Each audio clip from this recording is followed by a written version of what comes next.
नमस्कार दोस्तों, physics online class में आपका स्वागत है। आज हम लोग स्टार्ट करेंगे चोल प्रशासन। चोल में एक सवाल बार बार एग्जाम में आता है, आप किसी भी एग्जाम में देखेंगे तो चोल की महत्वपूर्ण विशेषता, किसके लिए चोल जाना जाता है। उसमें सबसे पहला सवाल है कि अपने स्थानीय स्वशासन के लिए, यानी कि ग्राम स्तर पर उनका जो ग्राम को स्वायत्तता प्राप्त थी, उस पर केंद्र का कितना नियंत्रण था या नहीं था, यानी उसकी जो ग्रामीण स्वायत्तता है, ग्राम का स्वशासन है, उस पर सवाल पूछा जाता है और ये कई बार पूछा गया है, हर प्रीलिम्स एग्जाम में पूछा गया है। दूसरा, चोल जो है अपने जल सेना के लिए, सबके लिए बड़ा फेमस था, विदेशी व्यापार के लिए फेमस था। उसी में हम लोग स्टार्ट करते हैं चोल का प्रशासन अलग से, क्योंकि एक इम्पॉर्टेंट अलग टॉपिक है, इनका प्रशासन का ढांचा ही सबसे अलग है, इसलिए हम लोग स्टार्ट करते हैं चोल प्रशासन। तो देखिए भाई,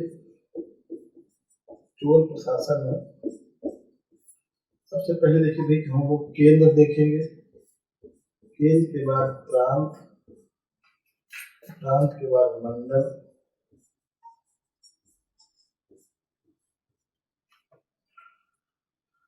उसके बाद हम लोग देखिए जो नॉर्मली बेसिक प्रशासन होता है जिला, उसके बाद फिर गांव का समूह, उसके बाद फिर गांव। ये बेसिक ढांचा है प्रशासन का। देखिए तो चोल काल में अगर हम लोग देखें तो केंद्र तो है ही केंद्र, प्रांत को प्रांत ही कहते थे, इनको प्रांत को यहाँ पर प्रांत या मंडल कह दिया जाता था। और यहाँ पर जो था देखिए, जो आज का मंडल है, उस समय का वलनाडु था, इसके लिए वलनाडु यानी कमिश्नरी। ये देखिए तो जिला है, इसको हम लोग उसमें नाडु, गांव का जो समूह था देखिए उसको हम लोग कुर्रम या कुट्टम, गांव को हम लोग गांव ही कहते हैं। तो चोल काल में ये देखते हैं हम लोग केंद्र, प्रांत, वलनाडु, नाडु और कुर्रम और कुट्टम। तो ये स्ट्रक्चर जो हम लोग देख रहे हैं, देखिए ये सब चोलों का है। तो चोल जो है अपने समय में इस ग्रामीण के स्वशासन के लिए फेमस है। ग्रामीण क्षेत्र में कैसे शासन चलता था, ग्राम में किस तरह स्वायत्तता थी, ग्रामीण स्वायत्तता, इसके लिए चोल जाना जाता है। पूरे गांव का शासन कैसे चलता, इसके लिए अभिलेख है उत्तर मेरूर अभिलेख, जो परांतक द्वितीय का था, परांतक फर्स्ट का था। उस अभिलेख में विस्तृत जानकारी कैसे गांव में समितियां होती थी, समितियों में सदस्य होते थे अलग अलग, और कैसे ग्राम सभा काम करते थे, पूरी जानकारी देखिए यहाँ पर है। इसलिए पूरा चोल अपने ग्रामीण स्वशासन या ग्रामीण स्वायत्तता के लिए जाना जाता है। और इस तरह से ये सवाल बार बार प्रीलिम्स में बन के आता है, प्रीलिम्स में बार बार एक ही सवाल बन के आता है। अब चूंकि ये तो बेसिक सवाल है, इसके अंदर बहुत कुछ है, उस पर भी सवाल बन जाते हैं। यूपीएससी देखेंगे तो उसके अंदर चला जाएगा, क्या क्या शर्तें थी गांव के बनने की, या ग्राम सभा के क्या क्या कार्य थे, ठीक है, ग्राम सभा कितनी तरह की थी, तो वो हम लोग इसके भी अंदर जाकर वो देखेंगे। मेन चोल इसके लिए जाना था, ग्रामीण स्वशासन या ग्रामीण स्वायत्तता। पुलिस में सेवा यही पूछा था कि ग्रामीण स्वशासन या ग्रामीण स्वायत्तता के लिए कौन सा वंश प्रसिद्ध था, चोल वंश। यह चोलों की सबसे बड़ी खासियत क्या थी, ग्रामीण स्वशासन या ग्रामीण स्वायत्तता, यानी यही गांव की निकाली है। चोल में पहले केंद्र है, फिर प्रांत है, फिर वलनाडु है, फिर नाडु है, फिर कुर्रम और कुट्टम, और फिर बाद में क्या है, कभी कभी यही आ जाता है आपका वलनाडु, नाडु, कुर्रम और गांव, इनको क्रम से मिलाओ इन इकाइयों, तो वलनाडु, नाडु, कुर्रम और आपका गांव। तो चोल के समय में दो इकाइयां, एक तो गांव, दूसरा नाडु। नाडु भी बहुत इंपॉर्टेंट जिला इकाई थी, भू राजस्व का मेन बेस यही था। यहाँ पर नाडु अगाय नामक एक अधिकारी होते थे, पूरे प्रशासन का, आज तो डीएम जिला अधिकारी है, वैसे नाडु अगाय नामक अधिकारी था वहाँ पर।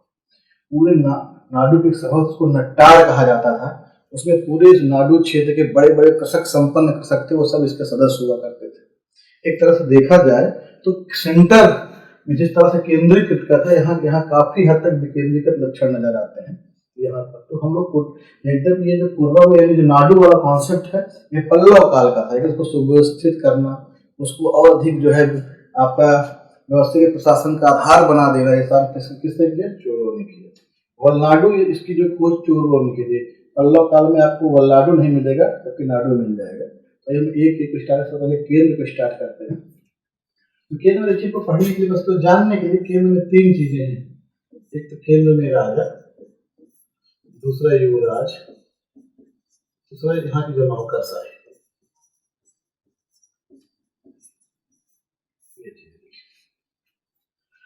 तो समझिए केंद्र का राजा है, जैसा आप जानते हैं कि चोल काल का जो राजा है सभी प्रकार की शक्तियों का यही स्वामी है, यही कार्यपालिका प्रधान है, यही व्यवस्थापिका प्रधान है, यही न्यायपालिका प्रधान है। हर प्रकार की शक्तियों का स्वामी आपका यहाँ का राजा है। यहाँ के राजा को अगर हम लोग देखें, यहाँ के राजा को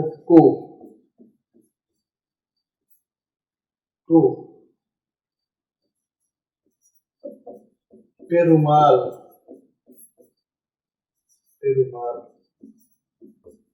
पेरुमल आदिगन, ये सब जो है राजा के लिए शब्द यूज होते हैं। को राजा, को मतलब राजा, पेरुमाल मतलब राजा, पेरुमल आदिगल मतलब कौन? राजा। सब राजा के लिए शब्द यूज हुए। इस काल में जो राजा है, अगर हम लोग देखें राजा की उपाधियां देखिए, यहाँ की चक्रवर्ती गल, त्रैलोक सम्राट,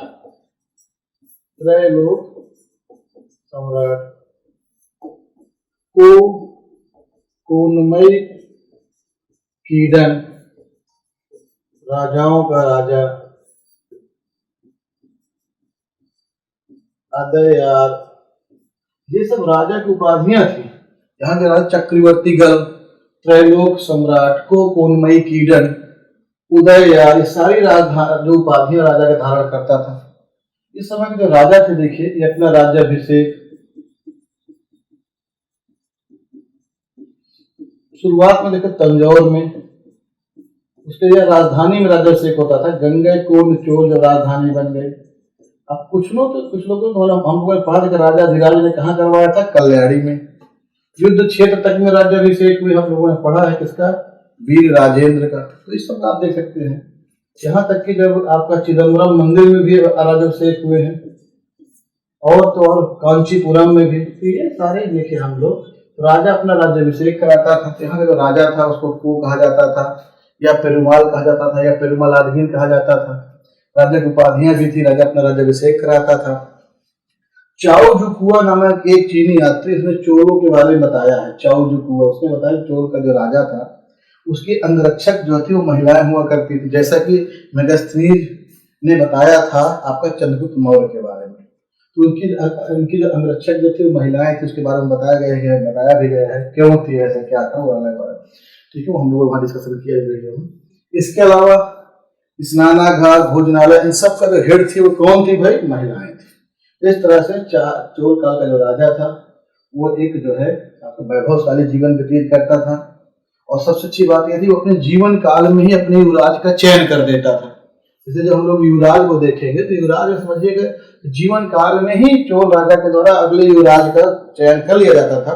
और इसका आधार योग्यता होती थी, इसका आधार थी उपयुक्तता होती थी, कौन ज्यादा उपयुक्त है, कौन योग्य व्यक्ति है, ना कि इसका आधार कभी होता था कि ज्येष्ठ व्यक्ति बड़ा कौन। जैसे राजराज फर्स्ट ने राजेंद्र फर्स्ट को चुन लिया, राजेंद्र फर्स्ट ने राजा धीराज फर्स्ट को चुन लिया, लेकिन राजा धीराज फर्स्ट दोनों पुत्र थे, लेकिन राजा धीराज फर्स्ट ने अपने भाई को चुना। इनसे होता क्या था कि जो संघर्ष होने वाला परिवार में रंजिशें थी वो खत्म हो जाती थी। पहले पता था भैया उनको चुन लिया गया क्योंकि वो योग्य व्यक्ति है, वो उत्तरदायी व्यक्ति है, वो जिम्मेदार व्यक्ति है, वही शासन को चला सकते हैं। जिससे क्या होता था, संघर्ष था, अगर ज्येष्ठता होती तो बड़ा पुत्र अपना पैतृक दावा करता और उसमें फिर संघर्ष की संभावना बनी रहती। तो ये युवराज में हमको जानना है। तो युवराज होते थे, इन युवराजों को बाकी जो तो शासक था ही वर्तमान में, जिसने युवराज चुन लिया उसको किसी महत्वपूर्ण प्रांत का प्रांतपति या महामंडलेश्वर बना दिया जाता था। अन्य राजकुमारों को भी महत्वपूर्ण पद दे दिए जाते थे। ये सब कुछ चोल राजा में आपका युवराजों के लिए था। अब अगर हम लोग नौकरशाही में देखते हैं, जरा देखें, अगर हम लोग नौकरशाही में देखें तो इसको देखिए, अगर हम लोग नौकरशाही में तो चोल काल में देखिए नौकरशाही में अधिकारियों का जो समूह था उसको उड़न कुट्टन कहा जाता था। ये उड़न कुट्टन क्या था? अधिकारियों का समूह था। जो बड़े अधिकारी थे वो पेरुंदरम, ये बड़े अधिकारी। छोटे अधिकारी जो थे वो सिरुंदनम, छोटे अधिकारी थे। ओलय नायकम, ओलय नायकम प्रधान सचिव होते थे। तो ये सब चोलों के समय में अधिकारियों का समूह होता था। बड़े अधिकारी होते थे, छोटे अधिकारी होते थे। आपका ओलय नायकम प्रधान सचिव था आपका। ये सारा जो अधिकार नौकरशाहियों के बारे में हमको जानकारी मिलती है। बेसिकली हम पढ़ना ये बस ये कि कम से कम कभी तो एक आइडिया है कि चोल में हमको राजा, केंद्र में राजा के साथ साथ युवराज और नौकरशाही के बारे में थोड़ा सा जानकारी चाहिए। तो देखिए भाई, चोल काल में प्रांत थे, आगे इनकी संख्या किसी किताबों में 6 और किसी किताबों में 9 है। और जो प्रांत का हेड होता था उसको महामंडलेश्वर कहते थे। ये प्रायः राज परिवार के व्यक्ति को ही दिया जाता था, या कोई भी योग्य व्यक्ति होता था उसको भी दे दिया जाता था। तो ये तब प्रांत में था।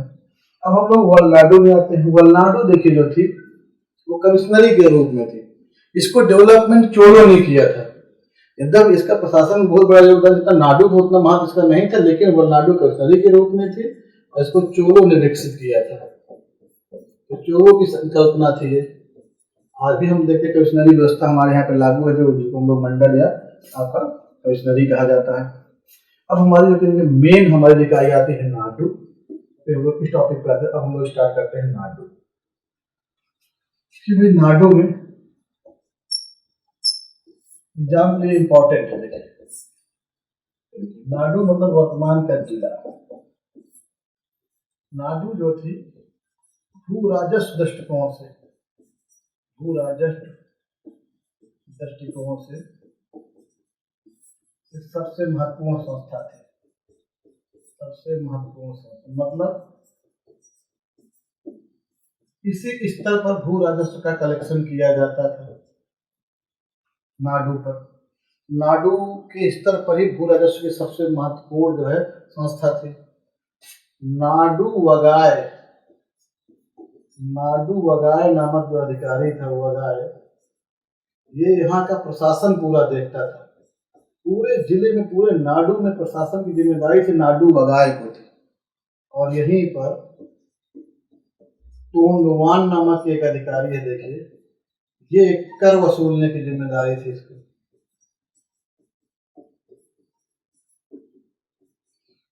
कर वसूलने की जिम्मेदारी और प्रशासन का दायित्व। तो प्रशासन का दायित्व नाडु वगाए नामक अधिकारी के पास था और तोंडवान जो था यहाँ के कर वसूलने का जिम्मेदार था। जो नाडु है देखिए, ये पल्लवकालीन राजनीतिक इकाई है। ये पल्लवकालीन राजनीतिक इकाई है, पल्लव काल में थी, किंतु चोलों ने इसे व्यवस्थित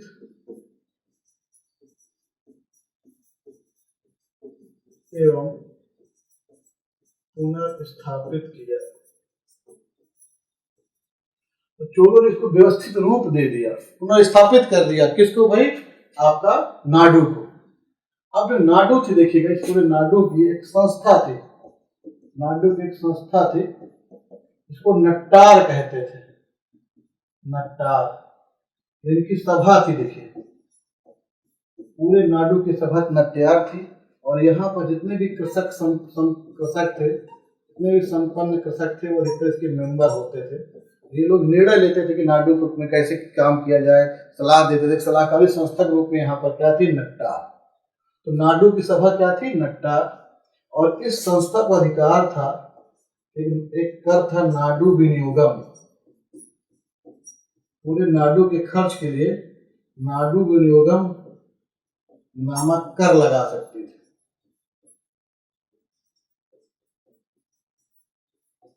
जो कि 1/4 भाग होता था इनके इनकम। तो इस संस्था को अधिकार था कि नाडु विनियोगम नामक कर के माध्यम से जो पैसा होता था वो पूरे नाडु के विकास में खर्च होता था। तो नाडु एक महत्वपूर्ण इकाई थी। देखिए, ऐसा कोई हमको पल्लव काल में नाडु का ये सब काम देखने को नहीं मिला।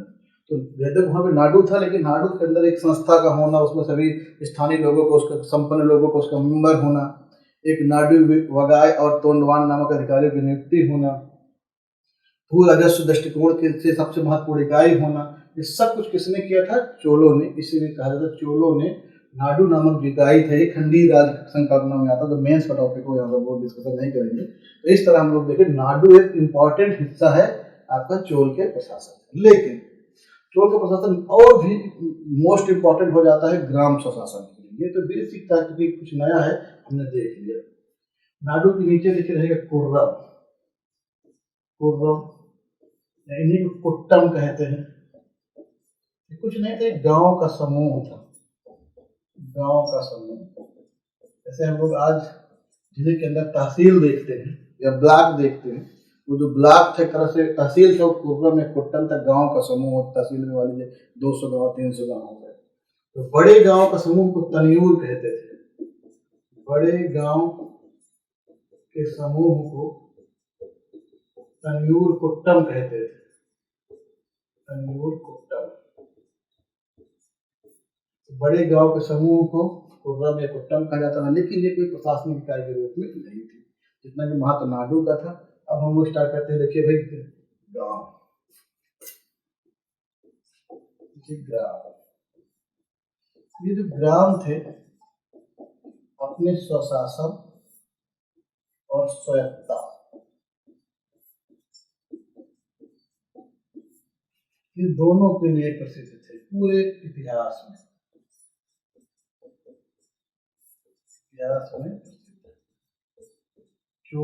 चोलकालीन गांव में खुद का शासन खुद के द्वारा, और तो इतने खुद अधिकार थे यहाँ पर, केंद्र का नियंत्रण लगभग ना के बराबर था। यद्यपि मध्यस्थ और एंगर जैसे अधिकारी जो केंद्र के द्वारा वेतनभोगी अधिकारी गांव में रहते थे, लेकिन उनका उसके बावजूद भी जो गांव की सभा होती थी, उसके निर्णयों पर उनका फर्क नहीं पड़ता था। वो केवल सेंट्रल केंद्र राजा की योजनाओं को धरती पर क्रियान्वित करने का प्रयास करते थे बस। लेकिन जो स्थानीय समस्याओं का हल इस गांव के समूह के द्वारा खुद किया जाता था। इसलिए कहा गया कि ग्रामीण स्वशासन एक ऐसी व्यवस्था थी जो उस काल में, यानी पूर्व मध्य काल में, ऐसी कोई व्यवस्था देखने को मिल नहीं रही थी, जहां पर खुद लोकल लेवल की समस्या लोकल लेवल के लोगों के द्वारा, लोकल लेवल के संसाधन के माध्यम से ही आपको समस्या को दूर किया जाए। यहाँ पर जो है केंद्र का हस्तक्षेप लगभग ना के बराबर था। इधर उस लोकतांत्रिक प्रणाली में कुछ कमियां रहेंगी, हम लोग आगे बात देखेंगे, लेकिन तब भी यह एक अपने आप में खुद बहुत बड़ी बात है कि ग्राम को एक स्वशासन इकाई के रूप में, एक स्वायत्त इकाई के रूप में यहाँ पर स्वीकार किया गया। गांव से कुछ अधिकार दिए गए, कुछ दायित्व दिया गया, और इन्हीं अधिकार और दायित्वों के बीच में, ठीक है ना, गांव का संचालन ठीक ढंग से किया गया, और यह भारतीय इतिहास में एक अमिट छाप के रूप में बन गई। और हम लोग कहा गया कि रोल मॉडल के रूप में आज भी हम लोग चोल प्रशासन को लेते हैं। तो देखिए, ये जो ग्राम के स्वशासन की स्वायत्तता की बात है, इसकी जानकारी हमको उत्तर मेरूर अभिलेख में मिलती है। उत्तर मेरूर अभिलेख, ये उत्तर मेरूर अभिलेख, इसको डेट थोड़ा सा सही कर लीजिएगा, 919 और 921, मैंने 929 गलती से लिख दिया था। ये परांतक फर्स्ट के, और रियल में इस अभिलेख में एक गांव था चतुर्वेदी मंगलम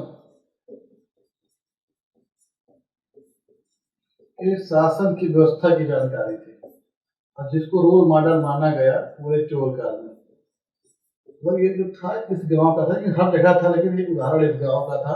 चतुर्वेदी मंगलम के शासन व्यवस्था की जिम्मेदारी। चतुर्वेदी मंगलम एक गांव था। देखिए, मंगलम अग्रहार देवदान, जो अग्रहार थे ब्रह्मदेव थे, मंगलम थे ब्राह्मणों के गांव थे। तो हम लोग अग्रहार, जो ब्राह्मणों को के द्वारा बसाया गया गांव अग्रहार कहलाता था।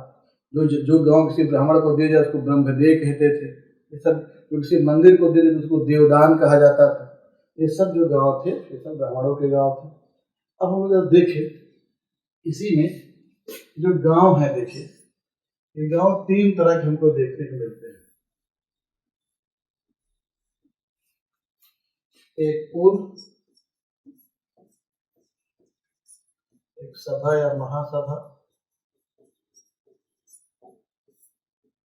नगरम। हम लोग एक एक देख लेते हैं। तो नगरम था, देखिए ये व्यापारिक गांव थे, यहाँ पर अधिकतर व्यापारिक लोग रहते थे, यह व्यापारिक गांव थे।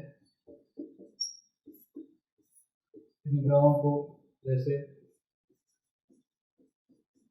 वाणिज्यिक,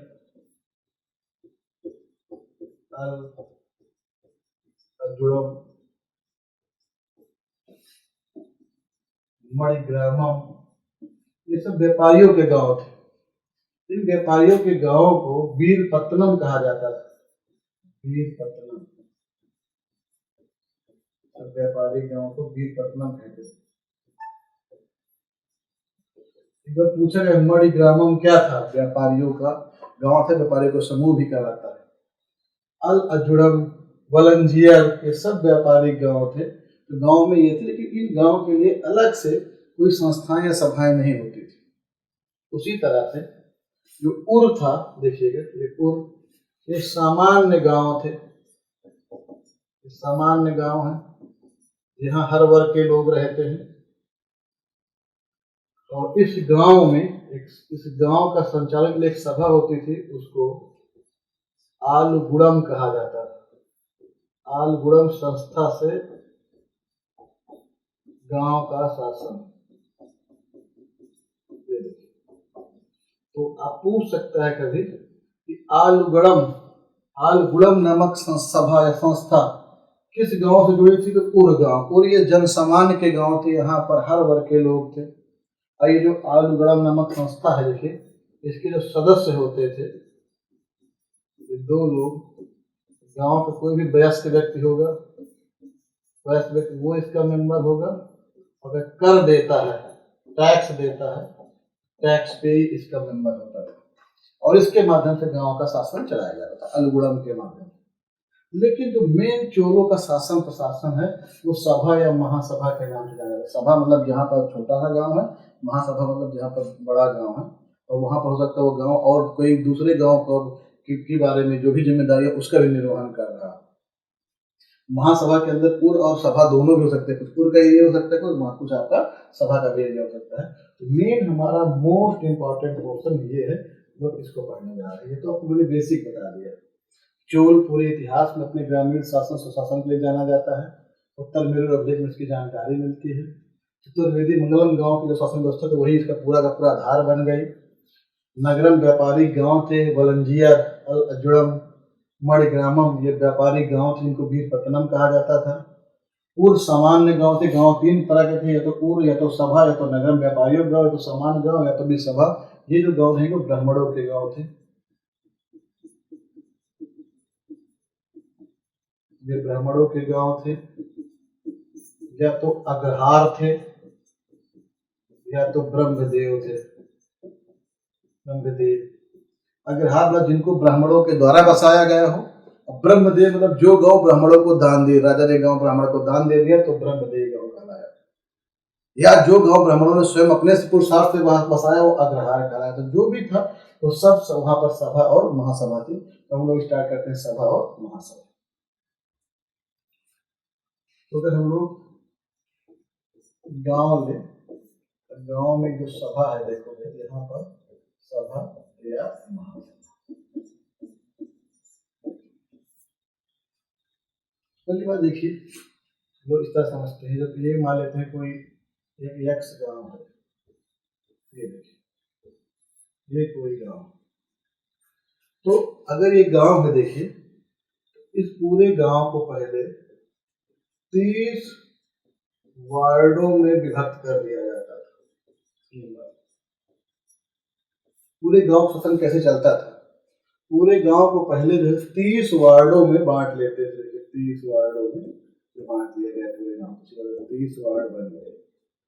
पूरे गांव को 30 वार्डों में विभक्त कर दिया जाता था, और प्रत्येक वार्ड से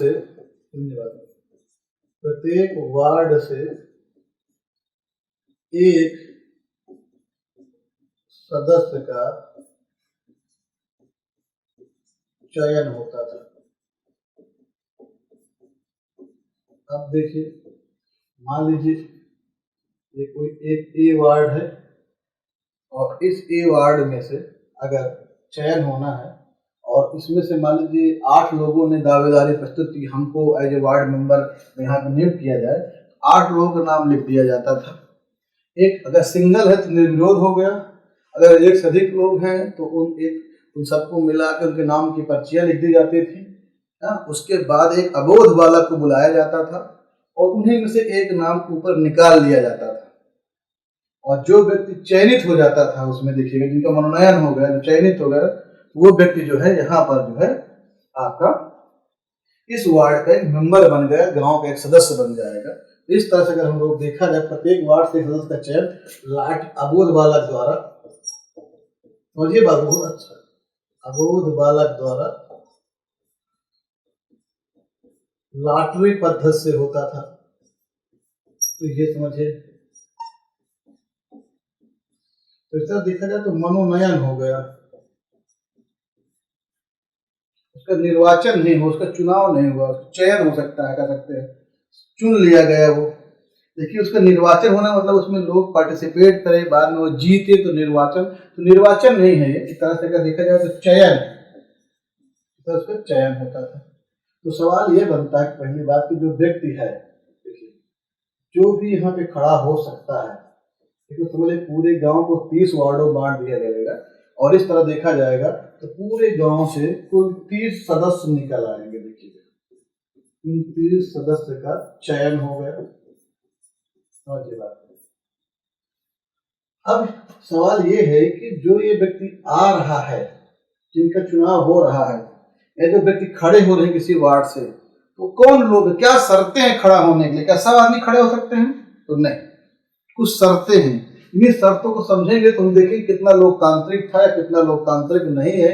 क्या सच में लोग आज का जो वर्तमान का गांव क्या वैसा गांव था? कुछ कमियां भी नजर आएंगी, आप देखेंगे। पहला शर्त हम लोग देखें, जो व्यक्ति खड़ा होगा उसकी उम्र जो है 35 से 70 वर्ष के बीच, मतलब समझ सकते हैं एक वयस्क व्यक्ति हो, अनुभवी हो, वयस्क हो, जिसमें धैर्य हो, जिसने कुछ दुनिया देखी हो, जिसको खुद के अपने अच्छे विचार हो, उन सबको बारे में माना गया 35-70 साल के। दूसरा देखो आपका शूद्र द्वारा अपवित्र ना हुआ, और यही समझ सकते हैं अपवित्र ना हो। तीसरा उसे एक वेद या भाष्य का ज्ञान हो, भाष्य का ज्ञान समझ सकते हैं, मतलब वो वेद का ज्ञाता हो। चौथा उसके पास 1/4 वेली इकाई थी वहां पर, या 1.5 या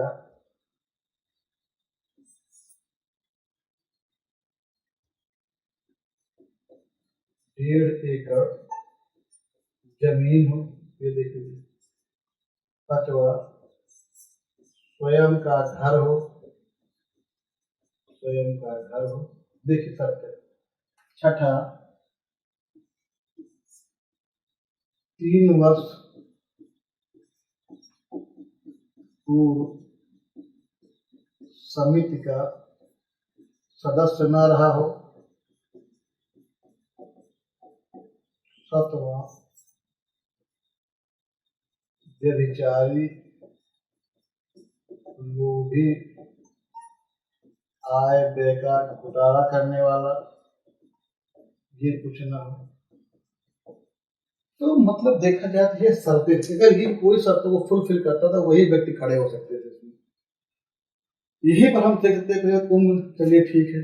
अब शूद्र के द्वारा अपवित्र न हो, ये एक अपने आप में ऐसी बात थी कि यहाँ पर निम्न जाति के लोगों का देखते ब्राह्मणों के गांव थे, तो ब्राह्मणों में जो अपवित्र ना हो। लेकिन तब भी अगर देखा जाए तो महिलाओं को कहीं नहीं चुना गया, शूद्रों को स्थान नहीं दिया गया। इस तरह से एक लोकतंत्र की स्वस्थ परंपरा नहीं, सब लोग भाग नहीं ले सकते थे। एक वेद का ज्ञाता हो, देखिए ये भी एक मतलब वेद या उसको जानने वाला हो। संपत्ति आधार बन गई, देखिए संपत्ति अधिकार कभी नहीं होते, संपत्ति आधार 1.5 वेली जमीन हो, खुद का घर हो, ऐसी कुछ बातें हैं, देख लीजिएगा। जिसे समझ में आता है कहीं न कहीं पूर्णतः लोकतंत्र जो आज हमारे सामने देखने में तो वैसा नहीं था। कहीं न कहीं संपत्ति का लिंग आधार भेदभाव था, महिलाएं नहीं भाग ले सकती थी, लिंग आधारित भेदभाव था, शूद्र नहीं थे, संपत्ति आधारित भेदभाव। और तो और ये होता है कि लॉटरी द्वारा क्या है, चयन, निर्वाचन नहीं। तो चयन में से किसी का भी नाम निकल सकता था, कोई चुनाव नहीं हो रहा था, इतने लोगों में से जनता ने भाग दिया, इतने लोग जीत गए और ये बन गया। तो इस तरह से शर्तों को पढ़ेंगे तो इसके लोकतंत्र में जो कमियां हैं उसको हम लिख देंगे। सब मेंस का टॉपिक है, बस कल आप जाने रहिए। यूपीएससी जब आप यूपीएससी देंगे तो ये सब बात बहुत इंपॉर्टेंट है जानना, क्योंकि वहां पर एक सवाल बनेगा वो कंसेप्चुअल डाल देगा, तो हो सकता है इन पे बन जाए या इनके कमियों पे बन जाए, कम से कम क्लियर है। तो इस तरह से पूरे गाँव को 30 वार्डों में बांट दिया जाता था, प्रत्येक वार्ड से एक सदस्य निकलता था। सदस्य होने के लिए ये शर्तें होती थी, सदस्य ऐसे एक लाठी बदल सदस्य का चुनाव कर लिया जाता था। इस तरह देखो 30 लोगों का चुनाव हो गया और ये 30 लोग थे, देखिएगा, ठीक है, ये 30 लोग थे, इनके द्वारा समिति, यानी कि 30 लोगों के द्वारा समितियों का निर्माण होता था। यानी कि देखिए पूरा जो पूरी गांव की सभा हो गई, देख लीजिएगा, इस सभा को वहां पर देखो एक पेरुमगिरी, पेरुमगिरी, इसके सदस्य को पेरुमकल,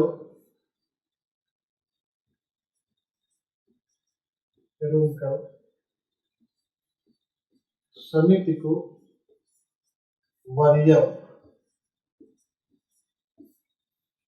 तो इस तरह से देखा जाए जो 30 सदस्य थे, ये पूरे गांव का शासन था वो समिति के माध्यम से होता था। समितियों को वरीयम कहते थे, वरीयम, देखिए समितियों को वरीयम कहते थे। जैसे उदाहरण लेकर हम लोग देखें, देखिए हम लोग इसी पे भी देखें,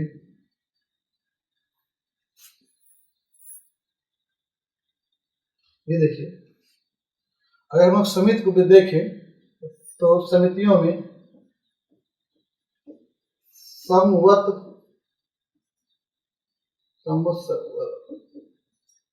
देखिए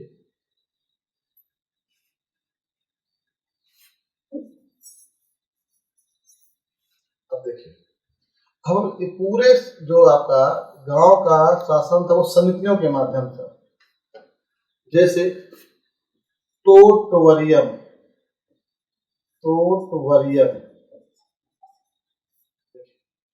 उसी तरह जैसे हम लोग देखें एरीवरियम, उस तरह से पूर्णवरियम, उस तरह से अगर हम लोग देखें तो उदासीन वरियम, अगला समवत सवर्यम। ये देखिए यानी कि पूरे गांव के जो सदस्य थे वो कई छोटी छोटी समितियों में बटे होते थे और हर समिति का अलग अलग काम था। जैसे जो तोटवरियम था ये उद्यान समिति थी, खूब पूछा जाता है एग्जाम में, मतलब इसका काम था उद्यान संबंधी पूरा गांव का देखभाल रखना, पेड़ पौधे वनस्पतियों उन सबका देखभाल रखना। एरीवरियम देखिए भाई, ये तालाब या सिंचाई संबंधी समिति का पूरा काम था, सिंचाई संबंधी काम देखना, तालाब पानी पीने की व्यवस्था देखना। पूर्णवरियम देखिए ये जो है स्वर्ण समिति थी, सोने संबंधित काम देखती थी। उदासीन वरियम देखिए कि भाई यह गांव में विदेशी या जो सन्यासी आते थे उनकी देखभाल का काम करती थी। और संवत वरियम जो थी देखिए ये सभी समितियों में समन्वय करती थी। तो पूरे गांव को अलग अलग, कुल 12 मेंबर से देख लीजिएगा, तो अलग अलग पूरे गांव में इन 30 सदस्यों के द्वारा अलग अलग समितियों के माध्यम से गांव में अलग अलग काम किया। ऐसे बहुत सारी और समितियां, इस तरह से समझ सकते हैं गांव का शासन समितियों के माध्यम से हो रहा है।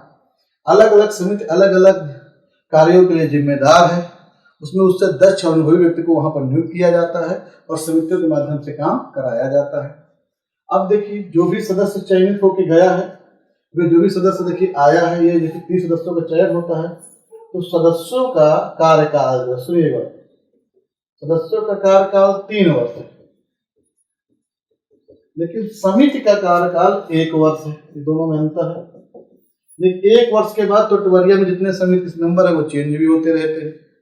तो समितियों का कार्यकाल 1 वर्ष है और आपका सदस्यों का कार्यकाल कितना वर्ष है? 3 वर्ष। पूछा जाता है हर जो है दूसरे वर्ष लगभग 1/3 सदस्य समिति के चेंज हो जा रहे हैं, जैसे जैसे कार्यकाल पूरा होता चला जाता है। ये भी देखिए एक बेसिक चीजें हैं जो आपको देखने को मिलते हैं। गांव हो गया, गांव की सभा को पेरुमगुरी कहा जाता था। जो गांव सभा का मेंबर था उसको पेरुमकल कहा जाता था। गांव में काम समिति के माध्यम से उसको सबरियम कहा जाता था और इसलिए सभा सदस्य को आपका वरियम पेरुकमल कहा जाता है। सब बहुत इंपॉर्टेंट उतना नहीं है। पूरा गांव 30 वार्डों में विभक्त था। प्रत्येक वार्ड से एक व्यक्ति का चयन होता था, ना कि निर्वाचन होता था। अबोध बालक द्वारा लाठी प्रदेश उसका मनोनयन चयन किया जाता था।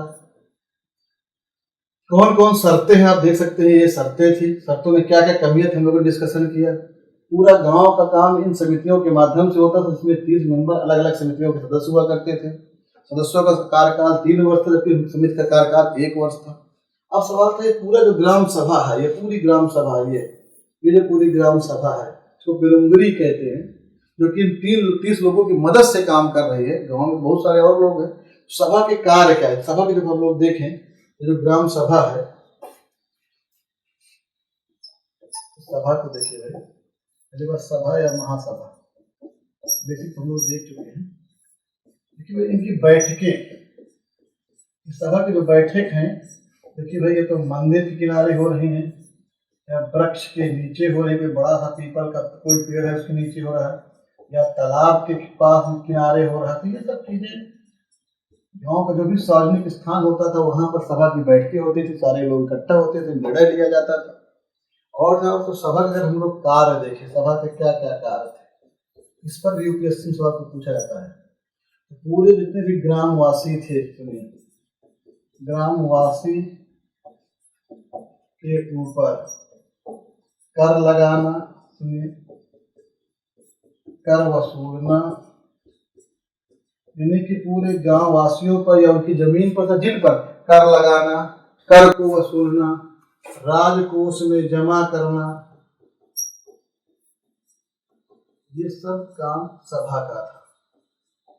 और तो और पूरे गांव में कानून व्यवस्था देखना, तीसरा न्यायिक व्यवस्था देखना, न्यायिक कार्य भी इसी का था, न्यायिक कार्य करना।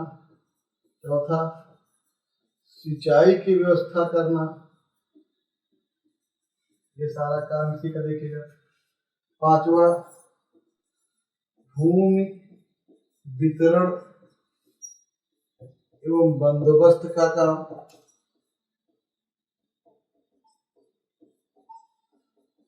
भूमि के सर्वे करने का काम केंद्र सरकार का था, लेकिन भूमि का वर्गीकरण करना, भूमि की किसी श्रेणी को आपस में परिवर्तित कर देना, किसको कितना भूमि दिया जाए, भूमि का बंदोबस्त करना, भूमि का वितरण करना, इन्हें भूमि की श्रेणी में परिवर्तन, भूमि का वर्गीकरण, सुनिए, भूमि का वर्गीकरण, श्रेणी में परिवर्तन, ये सारा काम बिना ग्राम सभा के अनुमति के नहीं होता था। भूमि का सर्वेक्षण जो था वो बिना इनके अनुमति के गांव का हो सकता। जैसे आपने बताया था राज फर्स्ट और कुलोत्तुंग फर्स्ट ने दोनों ने भूमि का सर्वेक्षण करवाया था।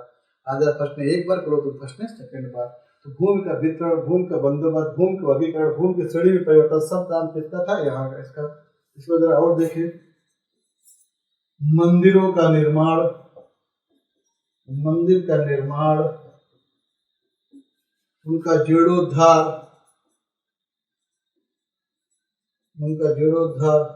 उनकी आय व्यय की व्यवस्था देखना, सब काम किसका था? ग्राम सभा का। तो कितने स्वायत्त अधिकार प्राप्त हुए आपको समझ सकते हैं। और ये पूरे कार्य वो समितियों के माध्यम से करते। जो समितियां भी आप लोगों ने देखा, जो समितियां कहाँ से बनी, वो 30 जो मेंबर थे उनके माध्यम समितियां बनी। एक तरह से कितनी ग्रामीण में स्वायत्ता की बात थी, स्वशासन की बात थी। अपनी समस्याएं खुद पहचानिए, खुद देखिए, खुद का संसाधन लगाइए और खुद की समस्याओं का समाधान करिए। इस तरह से ग्रामीण स्वायत्ता या ग्रामीण सुशासन जो आपने देखा, ये पूरे चोल काल की सबसे बड़ी विशेषता थी। और चोल काल पूरे भारतीय इतिहास में अपने ग्रामीण स्वायत्ता या स्वशासन को लेकर ही प्रसिद्ध है। यद्यपि मैंने आपसे बताया, जानना है कि कोई रोल नहीं, दो अधिकारी हर गांव में होते थे, एक मध्यस्थ, दूसरा आयंगर। दोनों केंद्र के थे, ये भी केंद्र का था, केंद्र के द्वारा, ये भी केंद्र के द्वारा, दोनों वेतन भोगी भी थे, दोनों वेतन भोगी थे। मध्यस्थ का काम ये था, केंद्र की जो भी योजनाएं थी, राजा का जो भी निर्णय होता था जमीन पर उसको लागू करना, और इन्हीं ग्राम सभा की मदद से ग्राम सभा को संज्ञान में डालकर, यानी कि हर एक गांव में केंद्र का एक रिप्रेजेंटेटिव था, लेकिन उसका मेन काम था केंद्र या राजा के निर्णय को जमीन पर अमल में लाना, पर वो भी जो काम करता था इन्हीं सभाओं की मदद से। उस तरह से आयंगर जो था वो भी केंद्र का वेतन भोगी अधिकारी था, वो भी गांव में था, वो प्रत्येक गांव का आय व्यय का ब्यौरा रखता था, लेकिन हस्तक्षेप नहीं करता था। सारा अधिकार था वो ग्राम सभा को था। इस तरह से हम लोग देखें, यही कहलाते हैं चोरकालीन ग्रामीण स्वच्छता या ग्रामीण सभा। हम लोग इसको देखेंगे, सारा सवाल इसी के अंदर रहेगा। यूपीएससी जिनको देना है, तो यूपीएससी में पूरा का पूरा कॉन्सेप्ट बड़ा क्लियर होना चाहिए। कमियां थी, मैंने आपको डिस्कशन किया है, आप उसको देख लीजिएगा। मेंस में इसको तो पूरा लिखा जाता है अच्छे से, तो मेंस का पढ़ने का पढ़ाने का तरीका ही अलग है।